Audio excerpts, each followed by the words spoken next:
Has former Nairobi Governor Mike Sonko from politics for life? Has the judiciary pumped new life to the chapter about ethics in the Kenya's constitution? Want you to stay tuned for that in the social segment. Na bila kusahau, tapokea mziki toka DJ wetu machachari mleta habari DJ OmoshFaya na kudunda kule viwanjani na Micah jezi yake nambari 7 mgongoni akituletea habari za michezo. So moja kwa moja toka Kilimanjaro Studios ni mimi mtangazaji na mwanahabari wako mpendwa Ali Badawy. Kwetu wananiita mteule na wengine mniite mjukuu wa Masai, because I'm Kenyan by blood, American by design, Masai by choice. Sichagui, sikagui na sibagui. Karibuni tena. Now, let's talk politics. All right, in this hour in news and politics, we'll be talking to District 3 candidate for Maryland State Delegate, Ms. Karen Simpson. She'll be talking about her platform and why the people of District 3 should be voting for her. So I want you to stay tuned for that and more. And I'm your politics anchor, Ali Badawy. It's Friday the 15th of July, and we are coming to you live from Kilimanjaro Studios outside Washington, D.C. Now, please remember to subscribe to our OneMic Show YouTube channel and follow us on Instagram at OneMic Show. On panel with me tonight is Mr. OneMic. We have our resident DJ OmoshFaya, and Micah will be joining us via Zoom. And without much further ado, we are going to get started right away.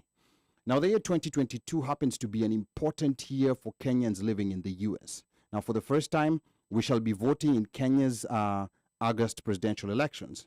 Now, closer to home in the U.S., the process of voting has started in the midterm primaries in what might be a consequential election this coming November. Now, besides voting for the U.S. Senate, the House, and gubernatorial candidates, the midterms is when we see a plethora of local races coming up on the ballot. Now, in studio with us tonight is a candidate for state delegate in Maryland's 3rd District, Ms. Karen Simpson. Now, Karen is a lifelong Maryland resident and has been a public servant of the state for over 30 years. She currently serves as the Education and Training Manager for the Maryland State Retirement Agency. Karen, welcome to the OneMic Show. Thank you. All right. Okay. So I know it's your first time in Kilimanjaro Studios, and we are so happy. We are glad to have you here. We want to get on right away so that our viewers or listeners can get to know who Karen is, and those who are in District 3 will understand maybe why they need to vote for you. So to get us started, maybe you can start by telling us a bit about yourself and your candidature for state delegate in Maryland's 3rd District. Karen, the floor is yours. Thank you. So I'm Karen Simpson, and and I live in Frederick. That's the District 3 for the House of Delegates. It is actually primarily the actual city of Frederick, Okay. and some of the surrounding areas.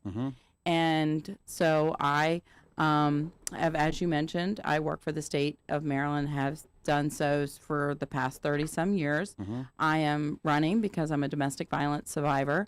And, you know, I did a lot of marches, did a lot of other kind of stuff as to why I, thought about running.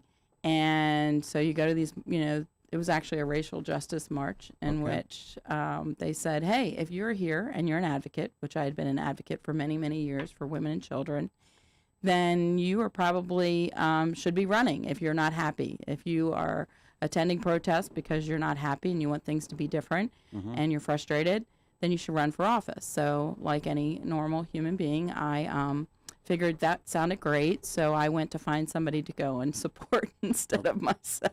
Okay, so this is actually your first time running for any kind of elective office. I had run when I was living in Anne Arundel County was when I first, but in a very, very red district. And then my husband is a pastor, so then we moved out to Frederick. I thought we were going to retire there. I don't think I look old enough to retire, but apparently it was going to happen sooner than we thought. And so there we were. And I initially had said, well, it looks like everybody in the county is running for, state delegate. And I felt like that's the only thing I'd really be, qualified to do since I've worked for the state for so many years. So maybe I'm not needed. And he threw back like, men do. So he's listening to me when I was saying, to other people who were running. I said, well, you can't pull back out because I used to work at the election board. There are deadlines. And if you feel that you're qualified, you should jump in because you don't know what other people are going to do. And that's kind of what he said to me. And I was like, okay, you shouldn't be listening to me. So then I went out outside, and my neighbor was there, and I saw a mattress pushed up against her house, and I was like, "Hey, how are you doing?" And she turned around, and I realized that she was hurt, and she had said that her partner, her roommate, had tried to kill her the night before. Wow. Okay. And of course, as I said, I'm a domestic violence survivor, and I was like, "Oh my gosh," and she had to move, because he was in jail and he would be coming out soon, and she needed to move and pack up everything. And she said, the previous month that her son had died by suicide, and my brother had died by suicide, in 1989. And, Oh, sorry to hear that. and so for me, it was like, these are issues that are very dear to me, things that I have advocated for to make a difference in people's lives. And people run and they say, "Oh yeah, we're going to take care of that," but there's something else that's more important to them. And so for me, I felt like it was, very important that this population, because some folks will say, "Well, okay, domestic violence, what does that mean?" Or women, there's so many bigger, issues, Yeah. and, that's 52%. It's like, well, no, because 81% of all women have been abused, and 43% of men have been abused or neglected or mistreated, whether at home, school, playground, grocery store, wherever else. And it's not just a woman's issue. We know these shootings that have occurred and other things, just like I said, walking outside, here's this, my neighbor, that this has happened to. It's related to school. I mean, think about it. If you've been mistreated, because people say, "Why did you stay?" Yeah. 3 o'clock in the morning, someone starts throwing you around. I want everybody to set your alarm and think at 3 o'clock in the morning when it goes off, you've been thrown around. What are you gonna do? You got kids. Yes, and when you talk about, you just mentioned shootings, and I think this is just the appropriate time to bring it in. We wanted to bring it in late in the conversation, but I think this is the appropriate time to bring it in because it's something that's happening. We've witnessed so many shootings just this year. We're talking about mass shootings, the one in Texas, the one in Buffalo, New York, and there's been many other smaller ones that maybe did not even make the main news. We want to know, what maybe parents need to know, because parents are getting paranoid. And in as far as your campaign is concerned, or rather the position of a state delegate, what muscle do they have to try to impact or to try to mitigate, something like this from happening again, which seems to be a recurring feature since Columbine in 1999. Karen. Right. And then locally, I mean, if we talk about the Capital Gazette shooting there, because you Yes. all are, a journalism, and that was in Annapolis. Is that that right? is in Annapolis. That's Yes. correct. And we also had another, it was, I think it was in Southern Maryland. Mm-hmm. So one of the things, let's pay attention to these. What happens? First thing you hear is, "Oh, they bought their gun legally." Well, how is that possible? How is somebody buying their gun legally? Second thing you hear is, "Oh, they had a history of domestic violence," right? But then we kind of ignore that. But the thing is that legally, people who have a history of domestic violence are not allowed to own guns. But the problem we have is that when it comes to domestic violence, often these issues are held at a smaller court, at the district court. Okay. And so they don't, how do you do a background check and make sure that these individuals don't receive, aren't able to purchase guns? Because the gun, stores, they don't want to sell to people who are going to kill themselves or kill somebody else. I mean, and, someone who's buying a gun to kill themselves is usually doing it like within 15 minutes, half hour. Someone who's buying a gun in order, to kill a partner, that's within a 30 days period that they're carrying out.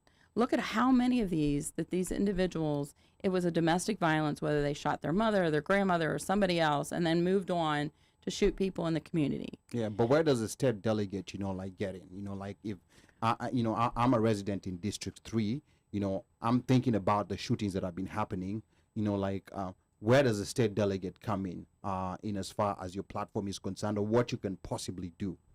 Well, one of the things that we've passed in the past was a sex abuse registry.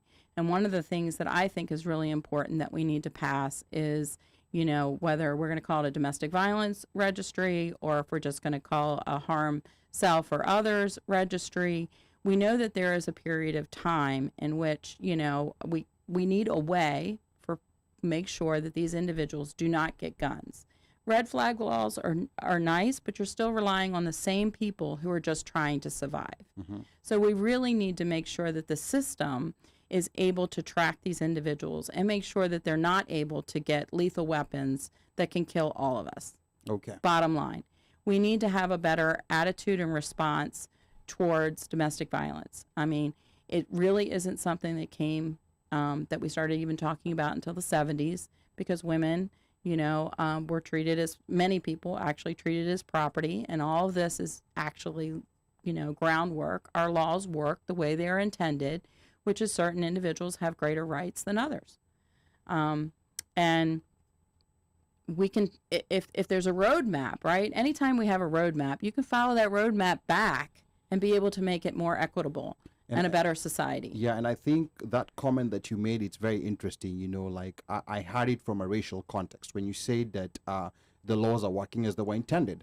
Some people have more rights than others. So I had it in a racial context, but I think you're now bringing it up also in a gender context, where the laws, were designed one way or another to favor one gender over another. So I mean, women of color are 3 times in more danger. People, Native American individuals are 3 times more in danger than I myself are. So we really need to and the research is there. The research lays the groundwork of the things that we can do to make it safer for everyone, and follow that roadmap back. All right, now as I want to bring in the rest of the panelists, I just want to quickly remind the listeners that you tuned into the Politics Hour of the OneMic show. We are in studio with a candidate for state delegate in Maryland's 3rd District, Ms. Karen Simpson. Now, later in the hour, we will engage Karen in the recent, on the recent overturning of Roe versus Wade, so I want you to stay tuned for that. Then please remember to share our live stream and like our Facebook page. We are also active on both Instagram and YouTube. So please follow, subscribe, and keep spreading the word. But I want to introduce Mr. OmoshFaya to the show. Before we continue, Uno, please tell us what we're going to be talking about later in the social segment. And then I know from the exchange, you have a question or two for Ms. Karen Simpson. Uno. Thank you. Social segment. Ideally, we'll be talking about the decision that was rendered by the Supreme Court of Kanairo, aka 254, aka Kenya, in upholding what the Senate had passed in terms of barring the former governor of Nairobi, Mike Sonko, from running in or participating in the upcoming elections in Mombasa. Banning him for life. Ideally, it's a wrap. Yes. So anyone who has been impeached by the Senate, that's the highest authority in that particular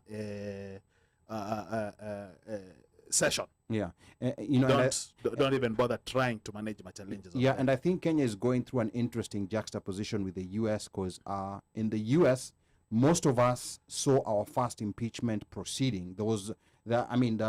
President Trump was not convicted, but there was an impeachment proceeding that 98. 98 was Bill Clinton. Bill. Yeah, and most of us were not here in the U.S. yet. But I'm saying while we're in the U.S. Oh, go ahead, sorry. Yeah. Oh, sorry. I keep forgetting. He was.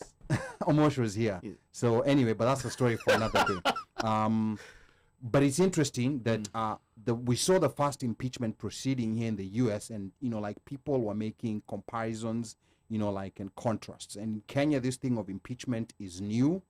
There was not much jurisprudence that was written, but None. The Constitution actually said that once a leader is impeached, they cannot run for any elective office for life. And that was clearly reiterated by the Supreme Court in their decision today. So that's going to be in the social segment. That's going to be in the social segment. Yes. But back to Ms. Karen over here. I mean, so much has been happening. I've heard what you've said.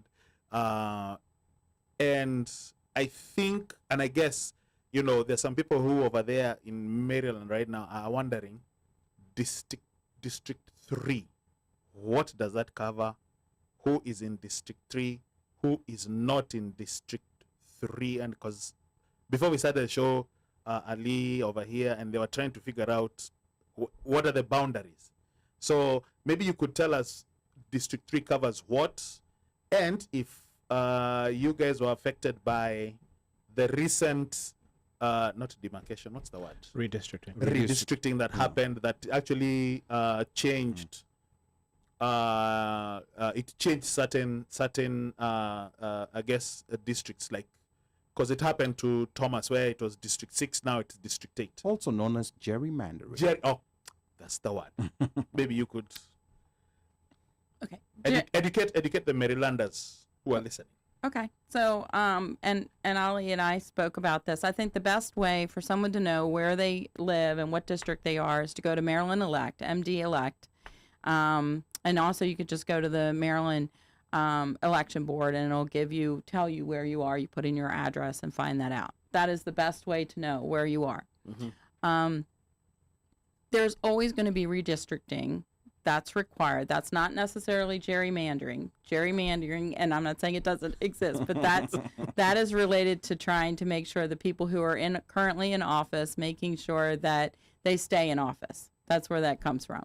But the redistricting is very important and is set up since, dawn of time of setting up the country. Without every 10 years, we have a census and we look at the numbers.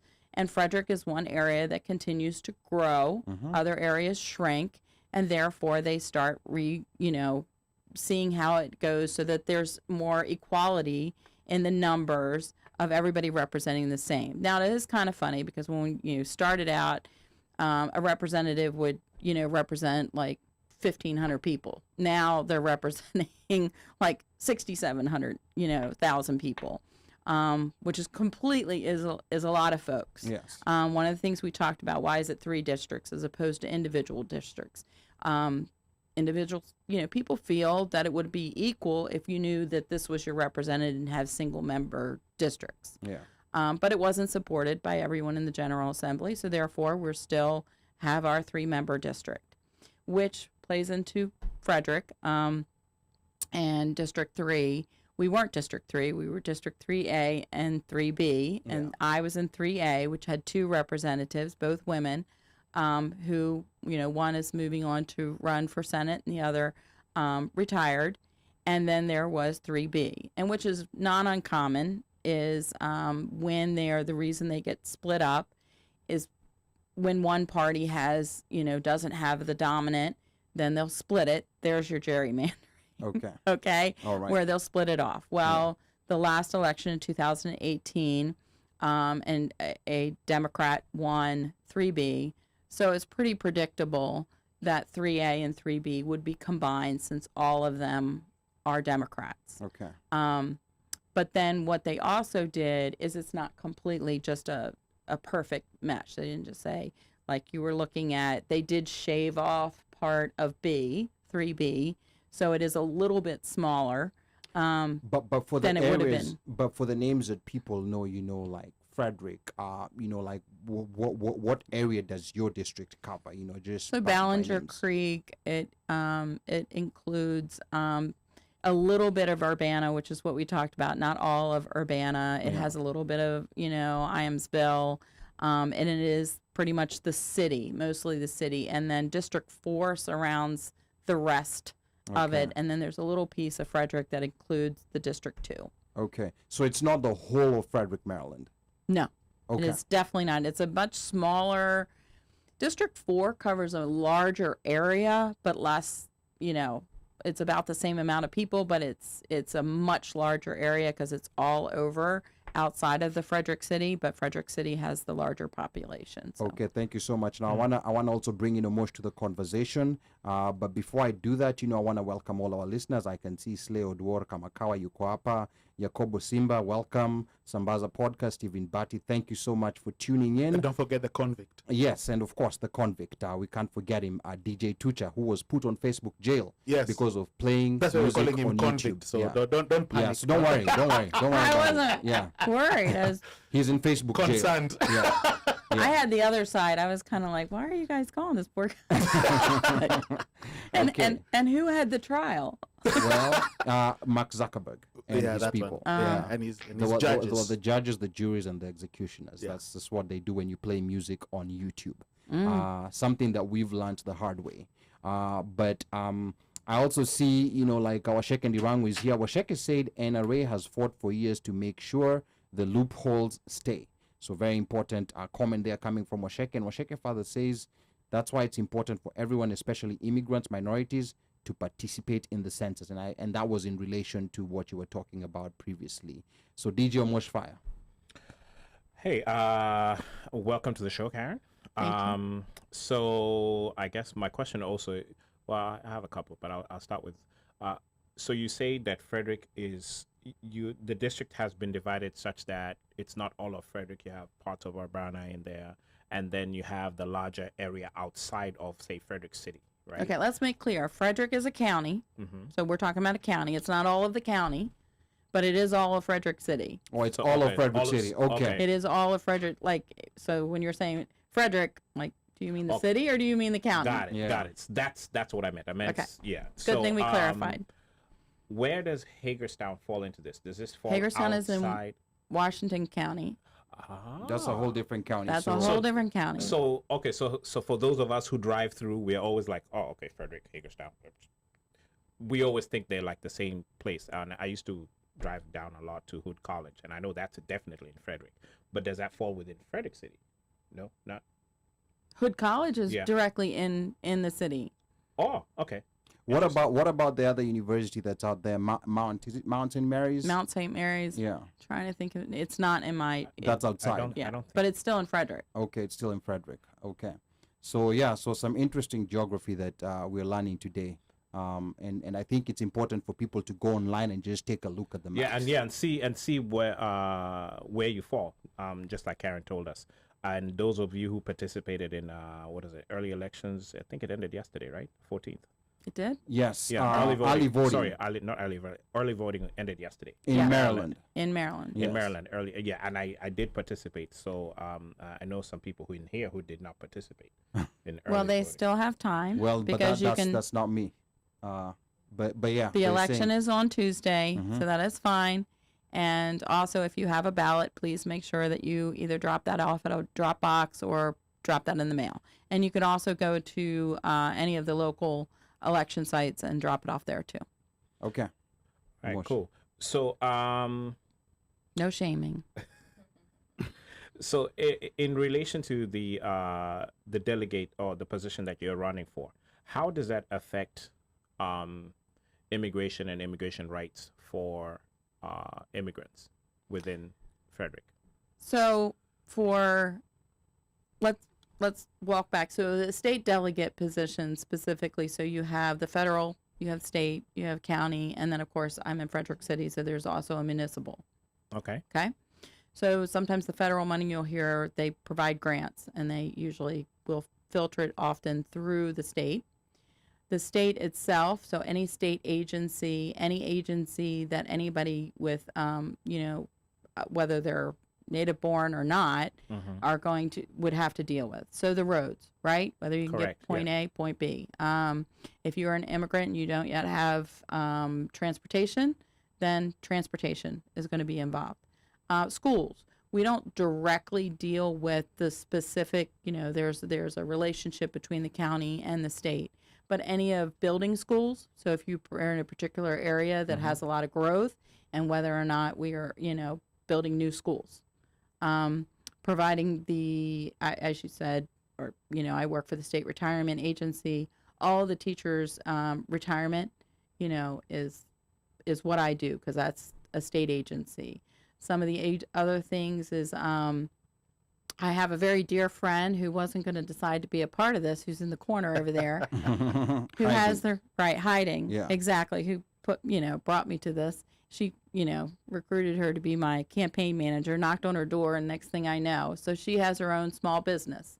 So when it comes to a small business, depending on the type of business, just even in getting the license and the staffing and, paying for your employees, things like that. Then on top of that, if it happens to be like a nonprofit or if it happens to be a for-profit that has insurance, all of that is through the state, licensing and whatnot. So the state has Does it also multitude cover of- the Chamber of Commerce as well? The local, I Usually think it's that's the local Chamber of right. Commerce. There's a local chamber of commerce, but when you're talking about the Department of Labor and Sure. licensing, that's related to the state. And then of course there's a larger one that's the federal, and then there are local. Health departments tend to be quasi, so they tend to be county and also state funded.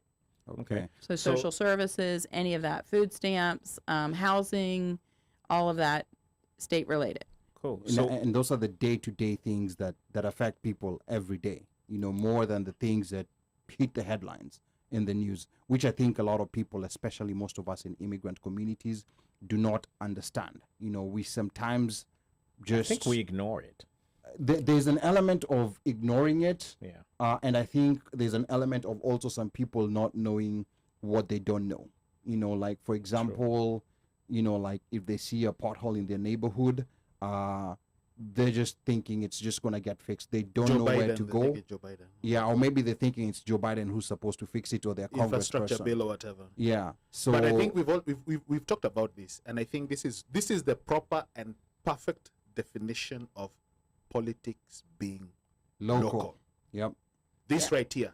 You This got to is be careful. politics. Let's be careful because we want to make sure that we're saying you all have a job. You're doing a job right now, and you're very good at, and people tend to, and the people listening, they go to work and they hope other people are taking care of their jobs, right? Yes. And as running for office, I am making a commitment that I'm going to take care of that job. Just like when I am the education and training manager for the state retirement agency, this is my pool. This is what I'm doing.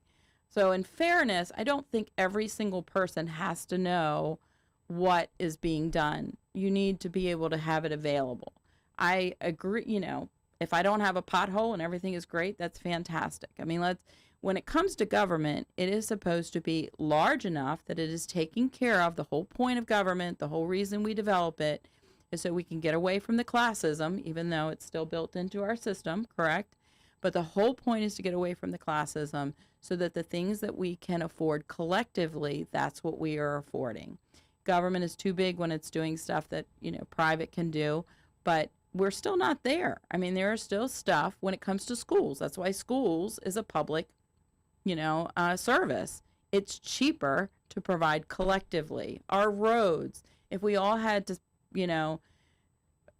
create our own roads and build our own roads, nobody could afford that except for the very, very rich. That's why the roads, but there are federal roads, there are state roads, and there are county roads, and there are city roads, which is, I think, the point you were coming from, is that a lot of things are, local and being aware. Yeah, being aware and Yeah. knowing what's going on around you. And I think you also mentioned, I don't know if it was on here or off here, talking about, some people don't even know that you can vote for probably a sheriff. You can vote for. Yes. And then that's it's very important in Frederick. and that's why it's local politics, Freddie because does have a sheriff. because whatever happens locally He gets in a lot affects of you trouble. there. Yeah, and it's important to not only know who you're voting for, but also know their role. Yes. Because the sheriffs have, in different jurisdictions, the sheriffs have different roles. Yes. And that's something that a lot of people don't know. In certain jurisdictions, I know, like the sheriff in Maryland is responsible for enforcing court orders. And we don't have a sheriff system in Kenya. In Kenya, Different counties, Yeah. because Frederick's sheriff Mhm. has a very big role.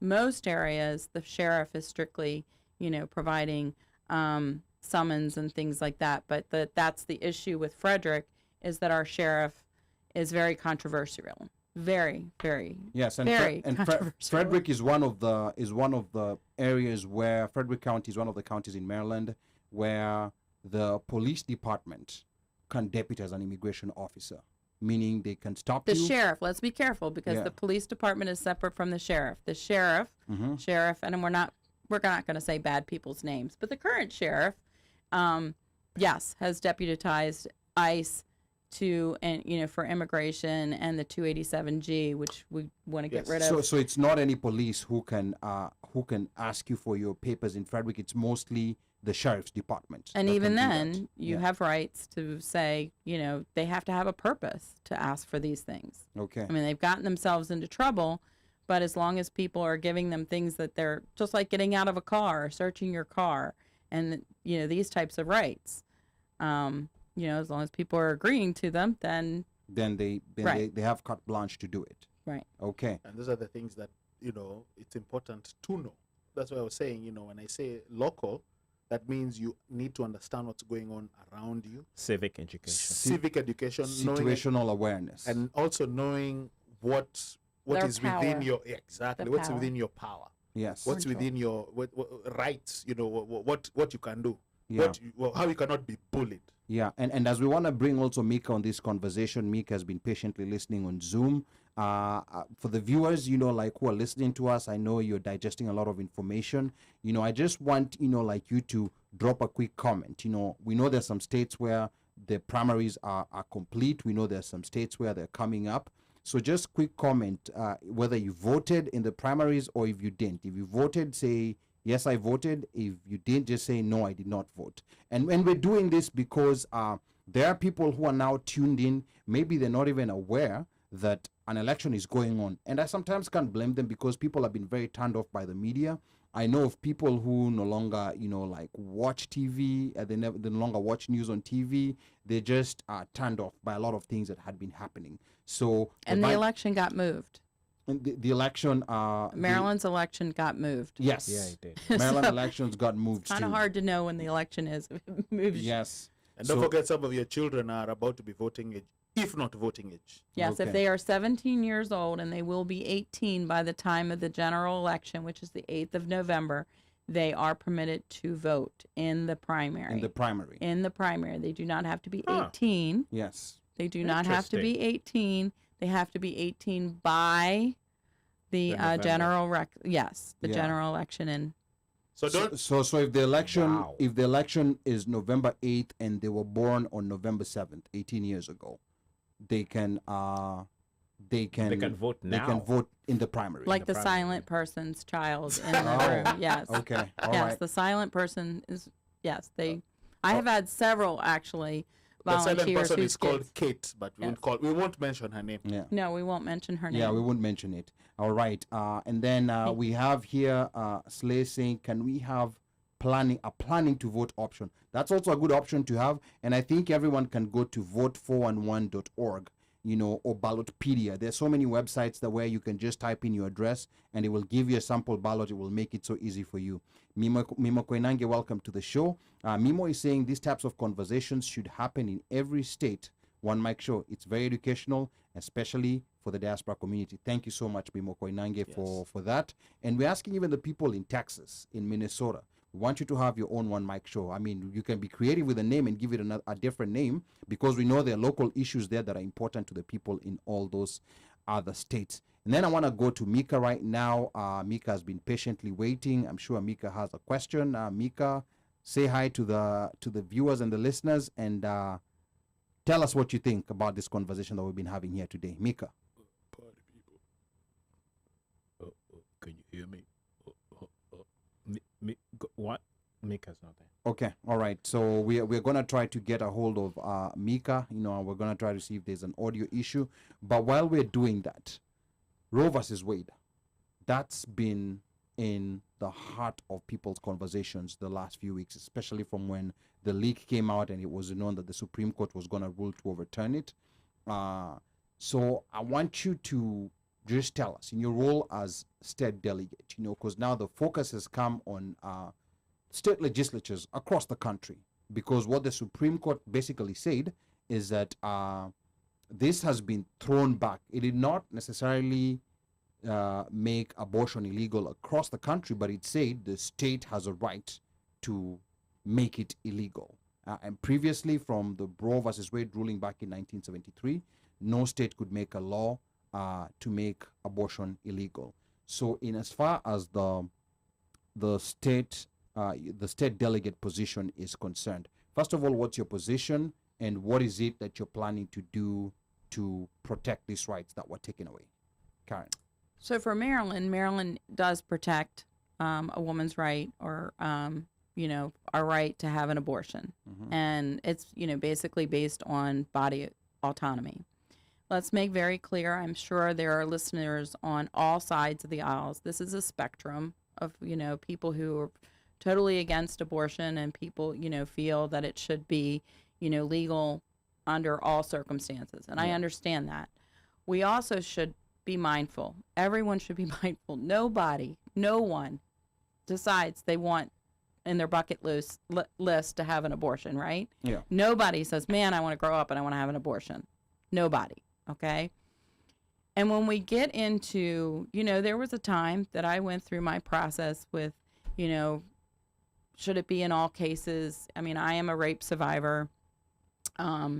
You know, that we had all these requirements, but when you get down to it, we know, once again, back to the domestic violence, you know, you only have 9 to 6% that report these things. You know, where is the line?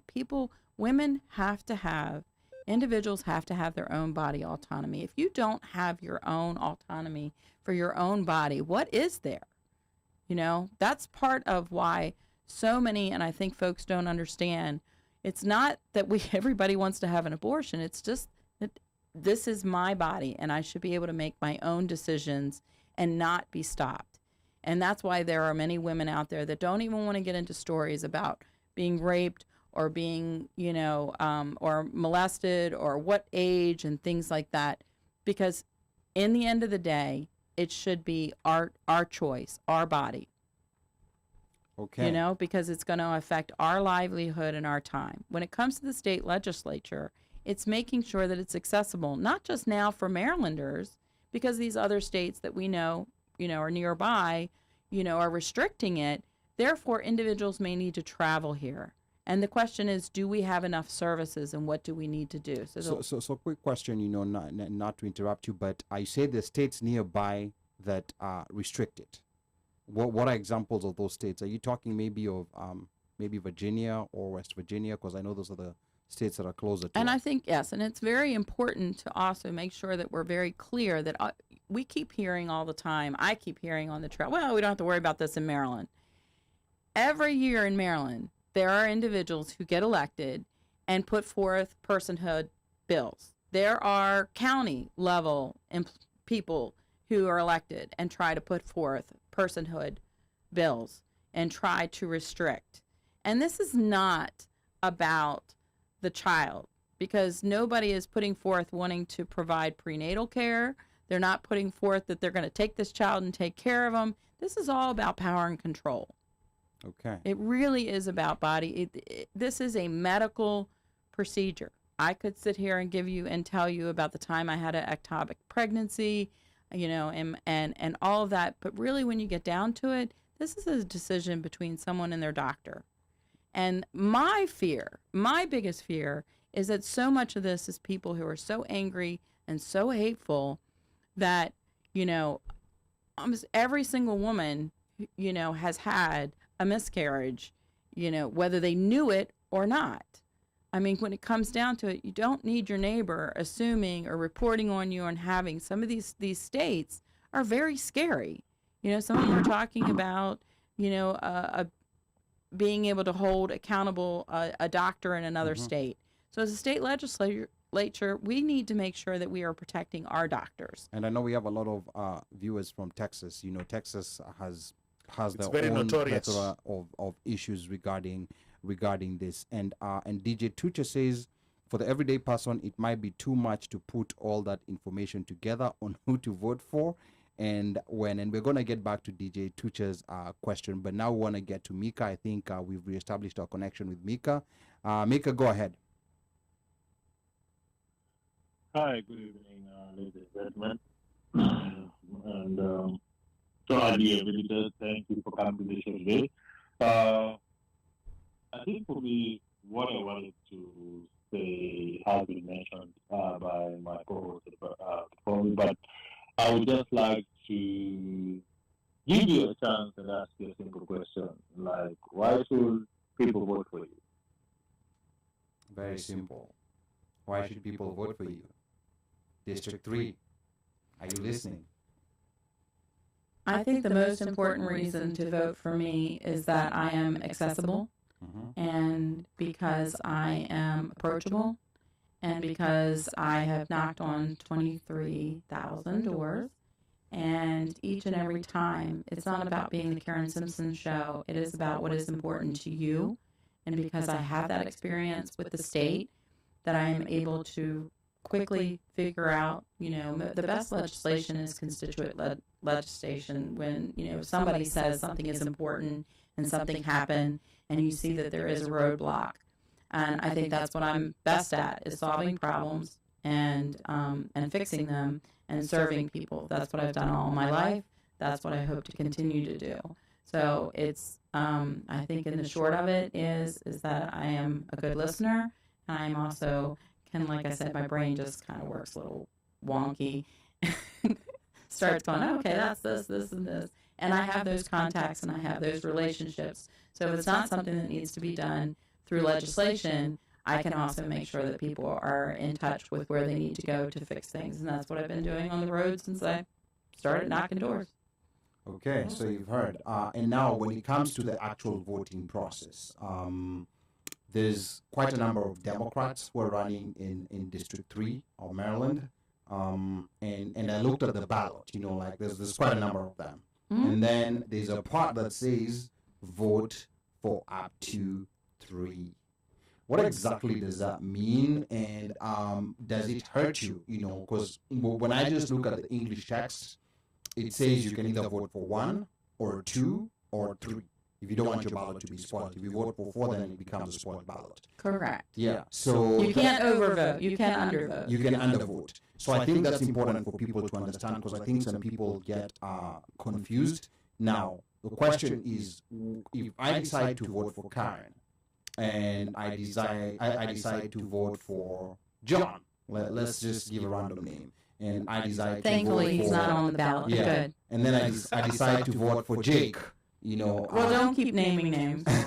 Well, right, so far you've done good. Okay, but here's my question. If I vote for another person, is that if I decide to vote for 2 or 3, does that indirectly hurt you? Is it better if I just vote for Karen, if Karen is the one that I want, or how does that work? Give us some. Okay, first off, you do not have to. There are individuals who walk in and they just want to vote for the governor, right? This is the time that we vote for the governor. That's all they know. That's all the research. And I can completely understand. They don't want to go home and find out that they voted for somebody who's bad, right? Yeah. And they didn't have time to do the research, and they didn't have a friend who knew everybody on there, which is what a lot of folks do, right? They contact their very savvy friend who tells them what to do, and that's what they do. And that's fine. You can go in there and you are able to vote for just what you want and leave. Having your ballot only partially done is fine. And I think there are some places that you can't do that. Your question regarding, I would say, if somebody has 3 people that they feel strongly about, by all means, vote for 3 people. But if there is only one individual that you feel strongly about, then obviously you want to make sure they get through. Because Maryland does not have a rank order ballot. So it's not like you don't get 1, 2, 3, and then, well, if your first person didn't make it through. And I know there are a lot of people really struggling with the governor's race, this time, and other parts of the race, that there is someone they feel very strongly with, and then the news tells them that that's not really a strong candidate, and they have someone they really, a lot of times we break down the ballot by who we don't like, right? We're like, I can do this real quick. Mm-hmm. This is who I don't want. But then we might struggle with the person that we want, especially when you have all these folks telling you this one's a stronger candidate or not. And we don't have, rank order voting, unfortunately. Okay. And right now in Frederick, the most important, in my strong opinion, the most important is our Board of Education. You have an entire group who wants to support and move forward and support, keep our education public, right? You have like Ray Gallagher and Liz Barrett and others who are, very strongly support our education. And then you have others who pretty much want to privatize and our education. Like charter schools? Not just charter schools, but really limit and discriminate against our LGBTQ community and others. And I know they feel very strongly, but they really want to pretty much privatize our education, and that's not where we want to go. The problem is around Maryland is we call the school board as nonpartisan. Well, right now it's really not nonpartisan. So you have to do your homework if you don't want to find out the next day that you elected somebody that you strongly disagree with. And I like that conversation you're bringing up, because the term nonpartisan is very different from people who come from a different political culture. Nonpartisan means that you have no affiliation.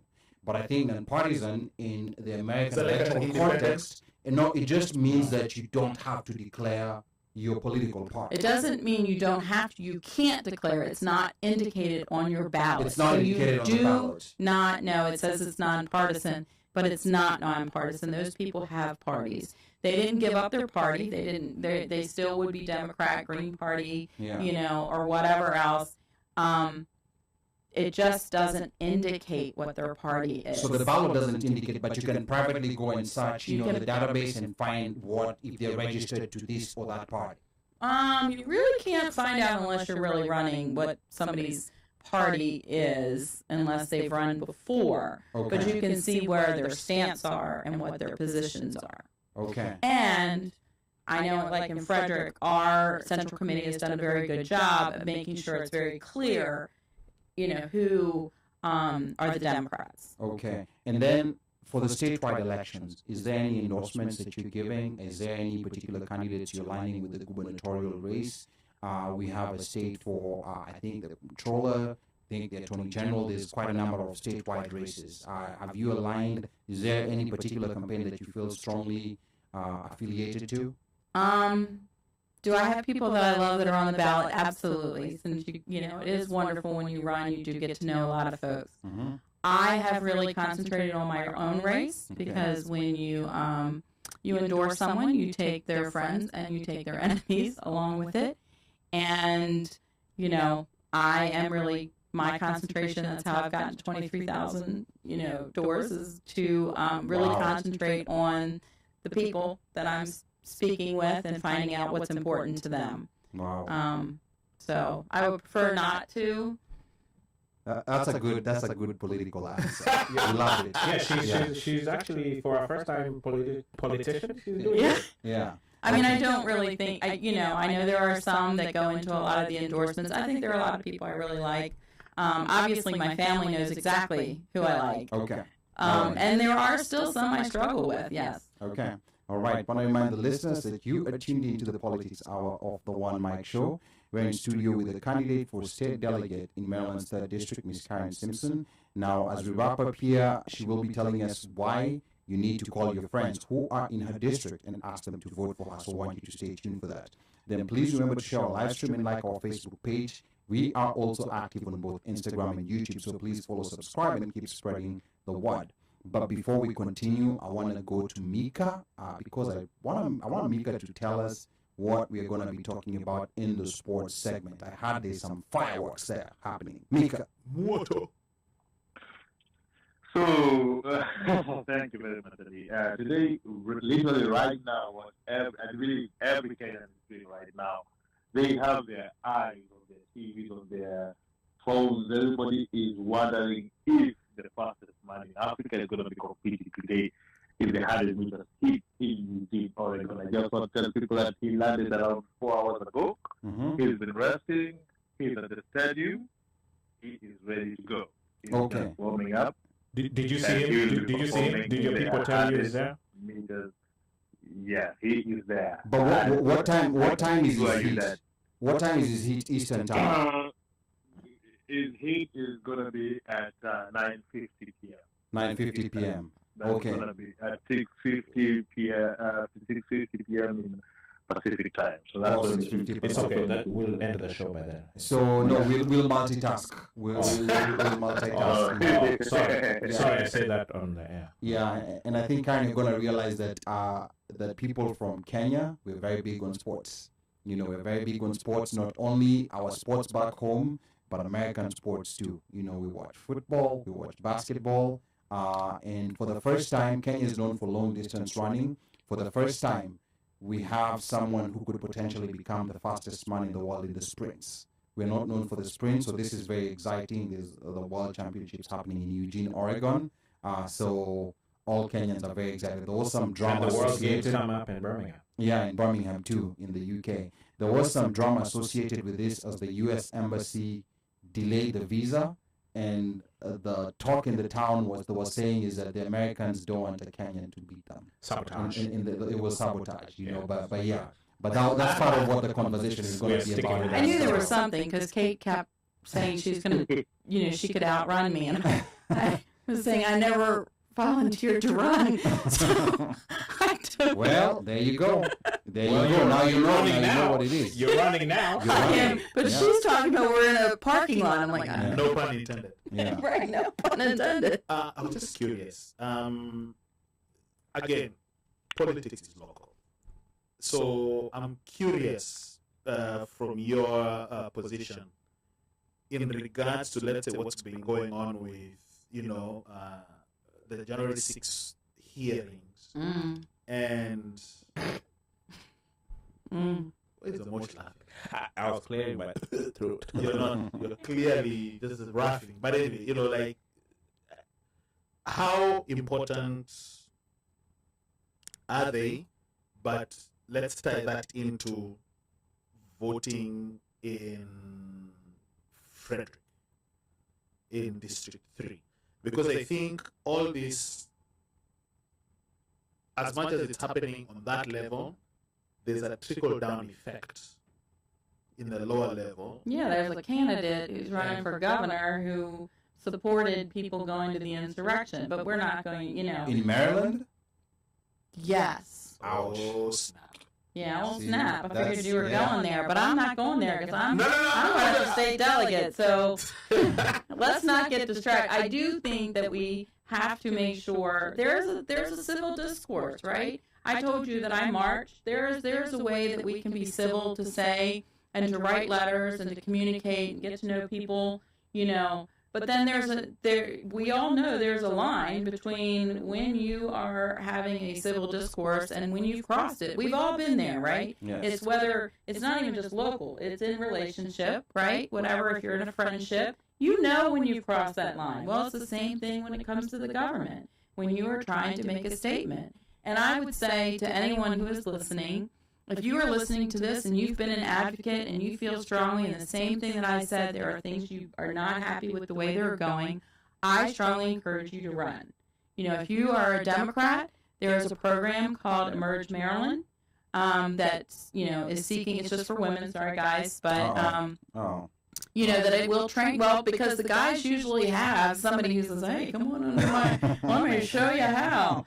And so that's what this program does for women. If you're feeling and you're listening to this and you're frustrated, obviously the insurrection, that's not a patriot. We need to take back patriotism. Patriotism means you are supporting and you are encouraging your government. You are fixing your government. You're not overthrowing it. Wow, and people are now here asking, are there other programs in other states? And that's information that maybe later. Yes, on Emerge will be shared. actually is across the country. So But it's just Emerge Maryland Yeah. is here. But Emerge is a program that trains women, Democratic women, just Democrats, to run for office and win. I don't think So you can pick your state. Like there's probably a local chapter in whatever state you're in across the union. I don't think in Texas they have. Well, we're going to find out. Alabama, Texas minority is Mississippi. Texas, US. remember Texas has some very democratic parts. It's not the whole state that's red. It has some very democratic parts. In fact, we've had a candidate for Senate. I can't remember his name. Beto O'Rourke, who also ran for the president at one point, that was almost winning. I'm not sure if he's running for governor in. He is. I think. in Well, I Texas think, I this think time. he's campaigning. I mean, he's out there. I don't know if he has literally. Yeah, so I think we need to be careful when we talk about red states. A lot of these red states have some very blue parts. Yeah. That sometimes people are not aware of. Gerrymandering, Because though, has got is associated with the red states. But yeah, so a couple of those are some of the questions that were coming. Like we have a Texan here. Washek is saying my city is very blue. I believe she's from San Antonio. And then San Antonio, Texas. And yeah, so those are things that like if you're the women here listening and you want to run, Emerge, just Google Or it. participate. I'm sure there's a local chapter wherever you are, or you can talk to your Democratic representative within your area. Now, But you can also, just by, adding a little blue to red, you can turn something purple and really quick just by All right. having a conversation. Arts and crafts class. Arts and crafts Yeah, class. Yeah, that's nice. Yeah, I'm sure you forgot that blue and blue and red No, gives you. no habla art. No habla art. Okay, all right. 70s children, Yeah. they don't get it. It's Okay. All right. Yeah. So as we come to a close, the last thing that I want you to talk about here, before you can tell people how they can reach you, people who want to join your campaign for the last few days, I just wanted to talk about a livable wage and affordable housing, because this is on your platform. There's quite a number of interesting things you have on your platform, including racial justice, and then there's something that you mentioned called poverty crime, that I was reading for the first time, which when you think about it, there are some crimes that are associated with you being poor. You're a criminal because you're poor. But then I want you to talk about a livable wage and affordable housing, because these are central as we speak right now.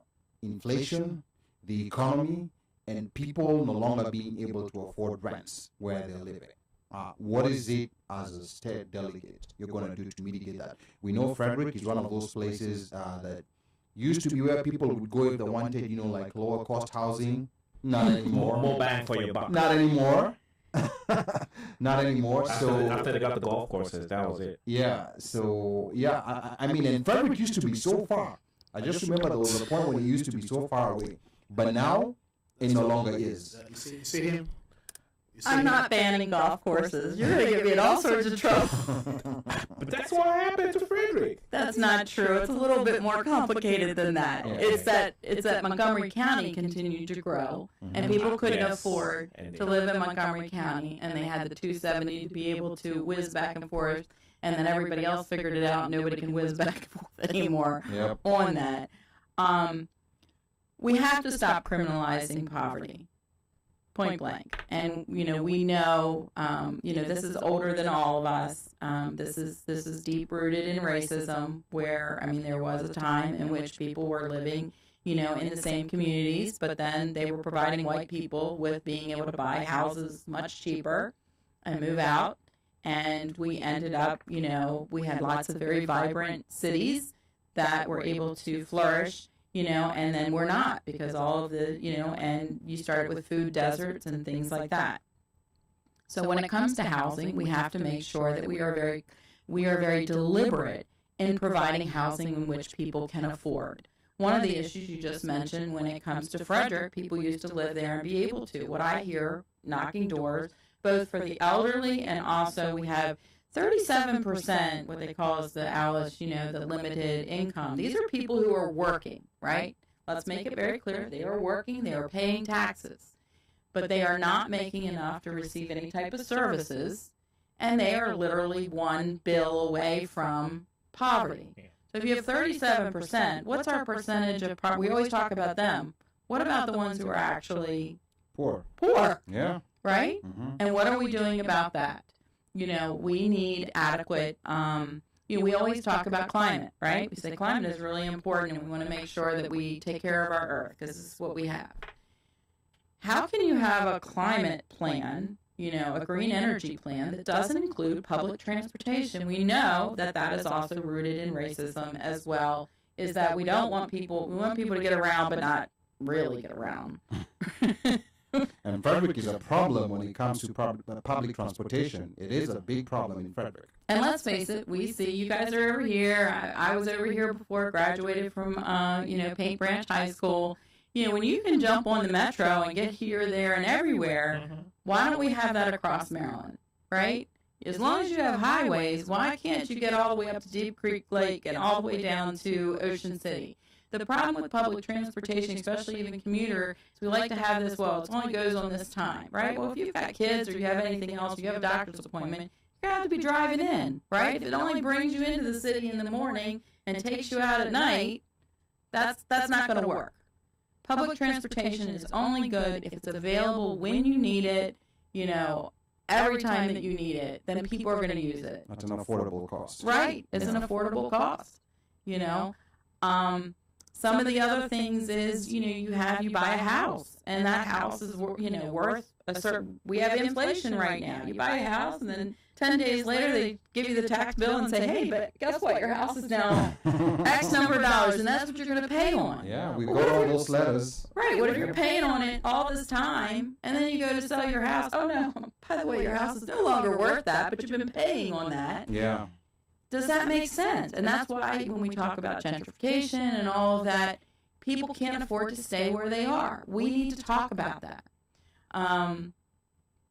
What is it? It's a Wonderful Life. You see where the Bailey, we don't have those. We don't have the houses where you have a single room and the common area. We need to have more of those because some people, that's all you can afford. It's pretty much, a house. We have a problem when it comes to poverty. When we're having a discussion about poverty, we need to also talk about substance abuse and mental health issues. In Maryland, we do not adequately, have laws that enable people to be able to protect themselves. We have this attitude that somebody's, all of us, we're sitting here, we're working, we're good, everything is fine. Well, if either any of us had an addiction issue, next week we're on the streets naked, and folks will be like, well, maybe they want to be there. Well, they weren't in a relationship, they had a job and things like that. We need to have some safety nets for folks. We need to have more programs like Kate has to be able to have individuals to be able to get treatment, right? Okay. We need more available for particularly our young people to be able to get services, right? Especially after coming out of the pandemic. Mm-hmm. I mean, that was a really difficult time. Yes. And the people who are impacted. Some people it didn't impact as much. I continued to work, but there are other people that it did impact. Yeah. We have to look at, we know that for some people, a lot of people were able to work from home, and it worked well. And then all of a sudden, out of the blue, right? They said, "Oh, everybody go back to work." Yeah, I know. And remember we're dealing with that. How well our environment was. Mm-hmm. Why are we doing this? It was cheaper even for. How many places, companies, governments had more money because they weren't spending all this, and yet we were like, everybody back.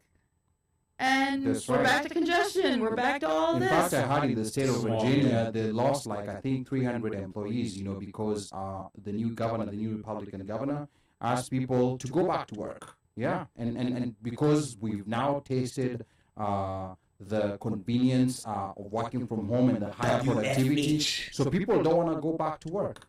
People don't want to go back to work, and it's convenient. It's better for the environment. It's not just that people don't want to. Think about all of a sudden when the inflation hit about gas taxes. It's like, why wouldn't they say, hey, you know what, you did a good job, you were able to work from... I understand if someone wasn't doing a good job and things weren't being done. That's something different. Mm-hmm. But if someone was able to do their job or more of their job, why are you having them pay all this gas tax to go back and forth? Or why were you considering hiring people who live far away, who now have a huge commute, and have to pay all that money? Yeah, in fact, on the side, I do some financial advising. One formula that I came up with for every mile that you drive to work. Do you know first of all, let me ask everyone, just make a guess. For every mile that you drive to work, how much does it cost you per year? For every mile. Just think of any number that comes up your head. For every mile. When you think about annually, don't think too much. Just try to think what number comes to your head first. 1,000. 1,000? Probably about $3. $3? Oh, wow, big difference. What are your thoughts? I think it depends on how much somebody makes. Because for me... No, I'm talking about the cost of driving. Yeah. Just the cost of driving. I'm not talking about, the percentage of income, but I'm just talking about the cost of driving 1 mile per year.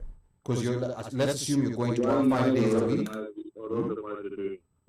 What? No, we're talking per mile. Per mile. Yeah, you're going to work. What's your cost per mile? Yeah. I would say $12. So in 1 year, so we're talking about 1 year. She has an answer. For that 1 No, year. because I want to know what he's including, because it depends, Just usually the they'll cost give of you driving. 28 cents per mile. Just the cost of driving. Just the cost of driving. It costs, you add in the insurance, you add in your car, that's a lot of money that it's going to cost. Depreciation, so it's going to cost you $250. So let's say you leave 20 miles from work, and this is factored in going back and forth. See, so I'm let's smart, say, I don't answer until I find out. so you leave 20 miles from work, that's 250 times 20. you're spending $5,000 every year on commute. So let's say you have a modest job making $60,000 a year. So $5,000. But Ali, you have to add in there, people aren't productive. If we were on a train, right? I could be productive. See, I've not even added the time. Yes, This is just, I've not even added the time. I'm just talking about Also, you haven't added in your hourly rates. Yes, I'm just talking about or what raw you're costs. unable to do. I'm talking about money that comes out of your bank account. It's $5,000. So let's say after tax you make $60,000. So 5,000 of that is going towards just going back and forth from work. That is 1 month's worth of labor. You know, so you're working one whole month just to be able to cater for yourself going to work and coming back. So that's just how big of a deal. Another way of thinking about it, it costs you about $4 an hour.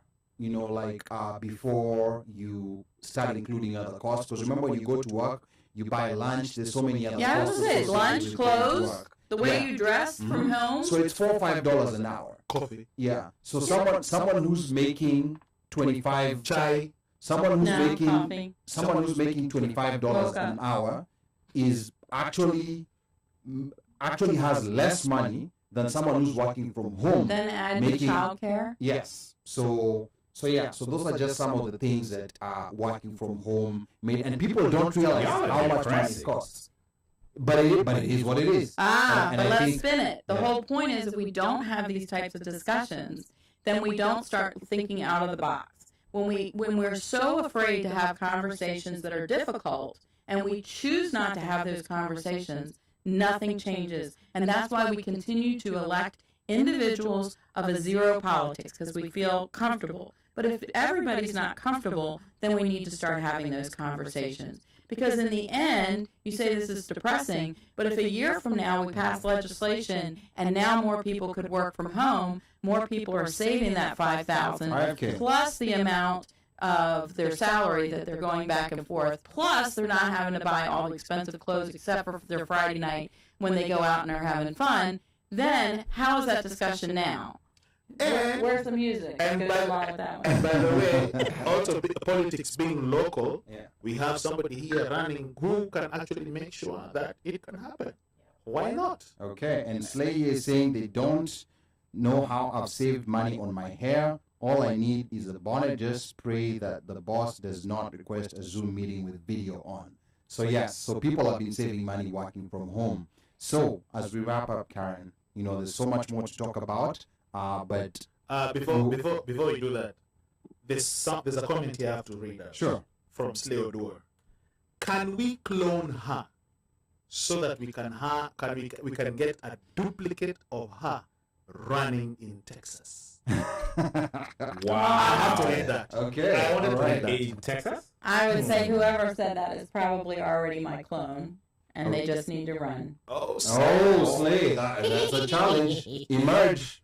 She might have to do her hair. Yeah. And then Washeke also said, can we also have safety nets that actually support people in their quest for financial security? Most of the safety nets, e.g. childcare, food stamps, are yanked even when your income is not sustainable. Right. So politics is local. Forget Biden and literally, if you're in Frederick County or if you're in Montgomery County or if you're whatever, there's somebody who locally is fighting for, gets to know the people around your neighbor.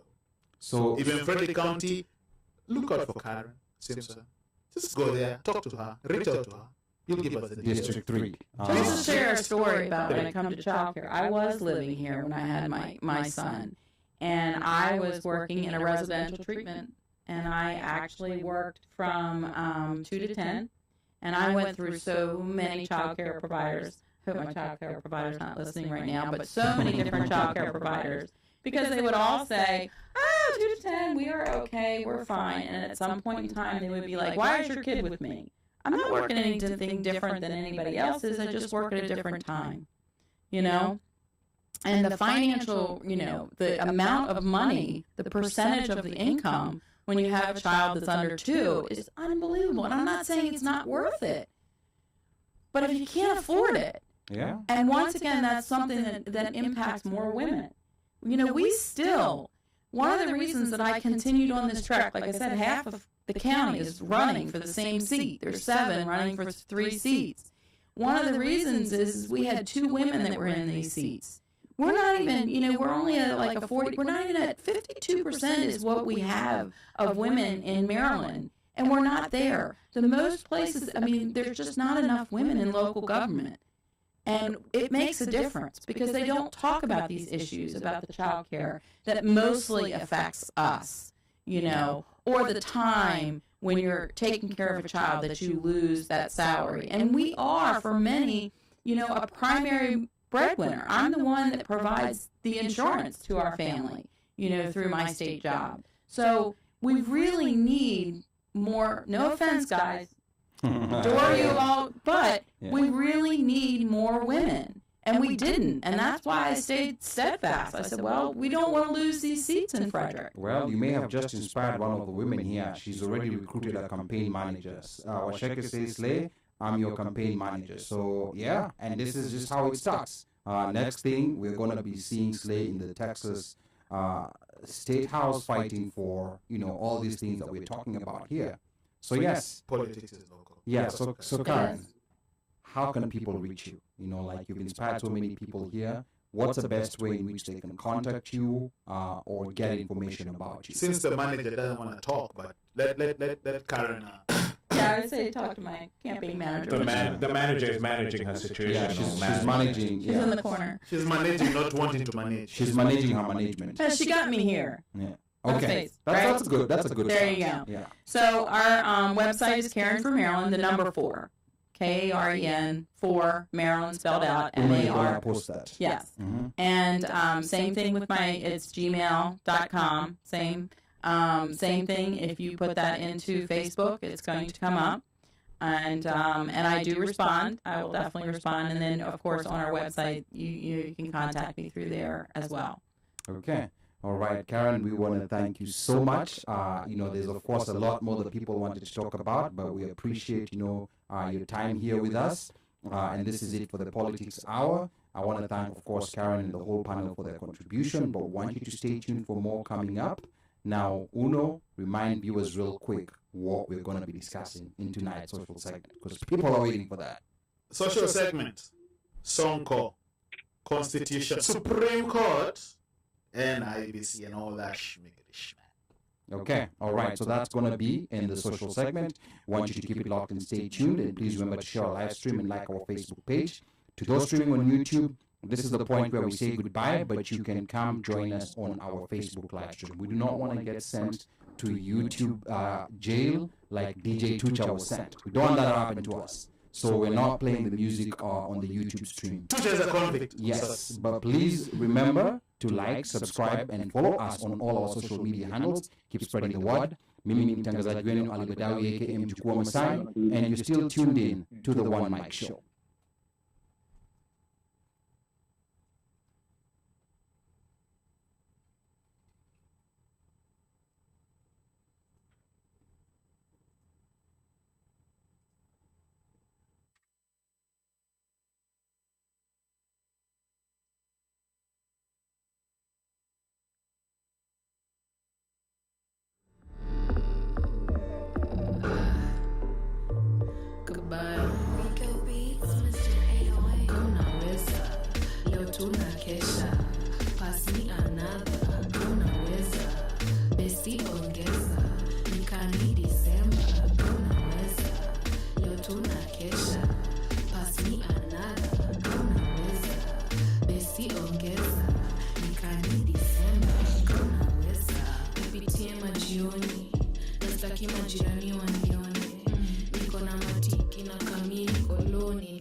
Top deck na nimejaza pori. Okay, mbona unakaa lonely?